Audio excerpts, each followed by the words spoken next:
মধ্য দিয়ে অনেক কাজ বাস্তবায়ন করতে হয়।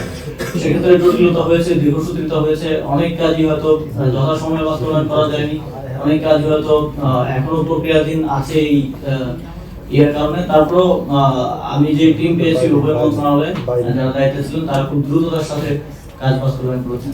মানে কোনো একজন সচিব জনপ্রশাসন মন্ত্রণালয় থেকে জয়েনিং পেয়েছেন, কিন্তু আপনারা জানেন যে প্র্যাকটিস অনুযায়ী তার জয়েনিং লেটারটা ওই মন্ত্রণালয়ের দায়িত্বে যিনি আছেন তাকে অ্যাকসেপ্ট করতে হয়, এবং এটা পল্লী উন্নয়ন সমবায় বিভাগে প্রথমবার হয়নি। এটা এর আগে এই সরকারের আমলেই মৎস্য প্রাণী সম্পদ মন্ত্রণালয় হয়েছে এবং আরো একটা মন্ত্রণালয় হয়েছে যে শ্রম মন্ত্রণালয়ও হয়েছে।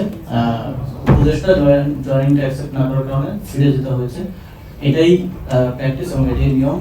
এখানে নিয়মের বাইরে কোনো কিছু হয় নাই।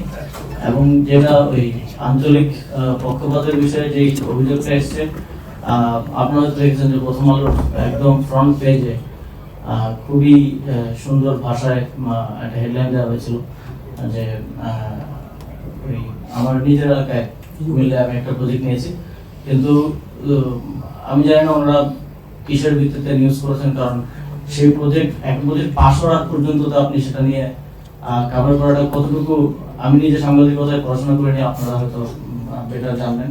এই প্রজেক্টটা এখনো পাস হয়নি, এবং এই প্রজেক্টটা আপনারা জানেন যে তফসিল হয়ে গেলে আর কোনো একদিন বৈঠক হবে না, তো এই সরকার আমাদের পাস হচ্ছে না। ফলে এই যে অভিযোগ এবং বাস্তবতার মধ্যে একটা ফারাক আছে, কারণ সাধারণ জনগণ হয়তো এত জটিলতা বোঝে না যে প্রজেক্ট পাস হলে কি হলো না সেটা তারা দেখে না, নিউজ দেখেই মনে করতে পারে যে এটা এখানে হয়েছে। আবার নিউজে 2টা জেলার কথা উল্লেখ করা হয়েছে, অথচ এরকম প্রজেক্ট 20টা জেলায় 24টা জেলায় আছে। আমাদের সময় নেওয়া হয়েছে 4টা জেলায়, এর আগে নেওয়া হয়েছে 20টা জেলায়, এবং আরো এরকম 6-7টা জেলায় প্রকল্প নেওয়ার প্রক্রিয়াধীন আছে।